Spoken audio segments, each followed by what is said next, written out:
کیا ملا؟ ناظرین یہ کوئی معمولی لفظ نہیں، یہ حدیث کے الفاظ ہیں۔ ابن سنن کی جو حدیث ہے اس کے الفاظ اور استخارے کے لیے یہ لفظ بہت ہی لاجواب ہے، بہت ہی زیادہ مجرب اور آزمودہ لفظ ہے۔ یا اللہ یہ کام کروں یا نہ کروں، یہ قدم اٹھاؤں یا نہ اٹھاؤں، یہ رشتہ کروں یا نہ کروں، اس جگہ پر جاؤں یا نہ جاؤں، اس کام میں خیر ہوگی یا نہیں ہوگی۔ اگر کوئی بھی شخص لا خلابہ کا لفظ یاد کر لے اور اسے اپنی زندگی میں شامل کر لے تو وہ اپنی زندگی میں وہ کچھ پا سکتا ہے جو اس نے کبھی سوچا بھی نہ ہوگا۔ بہت سے لوگ کہتے ہیں کہ لا خلابہ کا مطلب کیا ہوتا ہے، تو آج میں آپ کو لا خلابہ کا مطلب بھی بتاؤں گی۔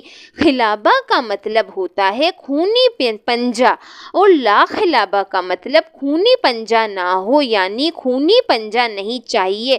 لا مطلب نہیں، خلابہ مطلب خونی پنجہ، خلابہ لا خلابہ خونی پنجہ نہیں چاہیے۔ تو ناظرین اس لفظ کی اہمیت اس بات سے زیادہ اجاگر ہوتی ہے کہ یہ حدیث پاک کے الفاظ ابن سنن کی روایت ہے۔ ناظرین اس وظیفے کا کیسے کرنا ہے ہم آپ کو بتائیں گے۔ تو ناظرین عمل نوٹ فرما لیں۔ عمل یہ ہے کہ آپ نے 3 دن 7 دن 11 دن اگر آپ استخارہ کرنا چاہتے ہیں کسی بھی کام کے لیے تو آپ نے کم از کم 11 دن تک ہر نماز کے بعد 100 مرتبہ لا خلابہ لا خلابہ لا خلابہ لا خلابہ لا خلابہ پڑھنا ہے، اور اپنے مقصد کو اپنے ذہن میں رکھنا ہے، چاہے وہ شادی کا استخارہ ہے، کاروبار کا ہے یا کسی بھی مقصد کے لیے ہے، تو آپ نے اپنے مقصد کو اپنے ذہن میں رکھنا ہے، اور باقی ہر نماز کے بعد ایک تسبیح پڑھنی ہے، یعنی 100 بار پڑھنا ہے۔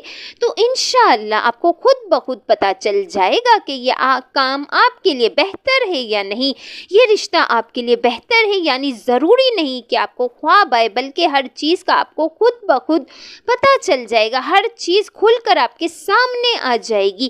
یعنی آپ نے جس مقصد کے لیے بھی استخارہ کیا ہے، وہ کام، وہ رشتہ، وہ کاروبار، وہ نوکری آپ کے لیے بہتر ہوگی تو بھی آپ کو پتہ چل جائے گا، ہر چیز کھل کر آپ کے سامنے آ جائے گی۔ اگر آپ کے لیے بہتر نہیں ہوگی تو بھی آپ کو پتہ چل جائے گا، ہر چیز آپ پر خود بخود عیاں ہو جائے گی۔ یہ تو ہم نے آپ کو استخارے کا عمل بتایا، اور اگر آپ لا خلابہ کو اپنی زندگی کا معمول بنا لیتے ہیں، یعنی روزانہ ایک تسبیح صبح اور ایک تسبیح شام لا خلابہ کی کرتے ہیں تو انشاءاللہ آپ کی ہر مراد پوری ہوگی، آپ جو چاہیں گے آپ کو ملے گا۔ آپ کروڑ پتی بننا چاہتے ہیں، اربوں پتی بننا چاہتے ہیں، آپ کے پاس گاڑی نہیں ہے، گھر نہیں ہے، آپ دین یا دنیا کی کوئی بھی نعمت حاصل کرنا چاہتے ہیں تو اس لفظ سے آپ سب کچھ حاصل کر سکتے ہیں۔ اگر آپ سچے دل سے کامل یقین کے ساتھ اس حق سے کوئی بھی چیز مانگیں گے اور آپ کو نہ ملے، آپ پر دنیا میں کتنی ہی مشکلات کیوں نہ آ جائیں، مصیبتوں کے پہاڑ ہی کیوں نہ ٹوٹ پڑے، ان سب مصیبتوں، ان سب مشکلات سے نکالنے والی ذات صرف اللہ کی ہے، اور جو مانگیں گے آپ کو ملے گا۔ کوئی ایسی چیز ہے جسے آپ حاصل کرنا چاہتے ہیں، کئی سال ہو گئے ہیں آپ اس کے پیچھے لگے ہوئے ہیں لیکن آپ کو وہ چیز حاصل نہیں ہو رہی، تو آپ اس لفظ کو اپنا لیں، زندگی کا معمول بنا لیں۔ روزانہ ایک تسبیح صبح اور ایک تسبیح شام، تو انشاءاللہ دنیا کی کوئی چیز ایسی نہیں ہے جو آپ حاصل نہیں کر سکتے۔ اس وظیفے سے، اس عمل سے آپ کو فائدہ تو ہو۔ اللہ پاک کی ذات کا شکر ادا کرنا ہرگز نہ بھولا کریں، کیونکہ اللہ پاک ہی ہماری مشکلوں کو آسان فرماتا ہے، تو اللہ پاک کی ذات کا ہمیشہ شکر ادا کیا کریں۔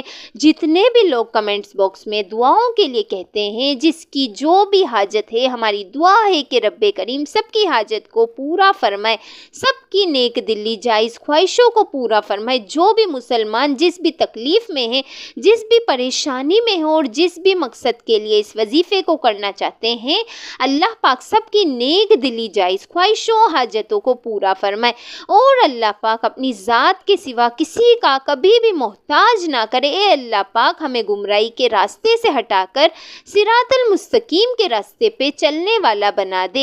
اے اللہ ایسی نماز پڑھنے کی توفیق عطا کر جس نماز سے تو راضی ہو جائے، زندگی میں ایسے نیک اعمال کرنے کی توفیق عطا کر جن اعمالوں سے تو راضی ہو جائے، ہمیں ایسی زندگی گزارنے کی توفیق عطا کر جس زندگی سے تو راضی ہو جائے، ایمان پہ زندہ رکھ اور ایمان پہ ہی موت عطا کر۔ اے اللہ ہمیں تیرے احکام کی فرما برداری کرنے والا بنا اور تیرے پیارے حبیب جناب محمد رسول اللہ صلی اللہ علیہ وآلہ وسلم کے نیک اور پاکیزہ آداب کو اپنانے والا بنا دے۔ اللہ ہم سب کا حامی و ناصر ہو۔ ناظرین، اللہ تعالیٰ کے 99 ناموں میں سے ایک نام کمنٹس میں ضرور شیئر کریں۔ اللہ حافظ۔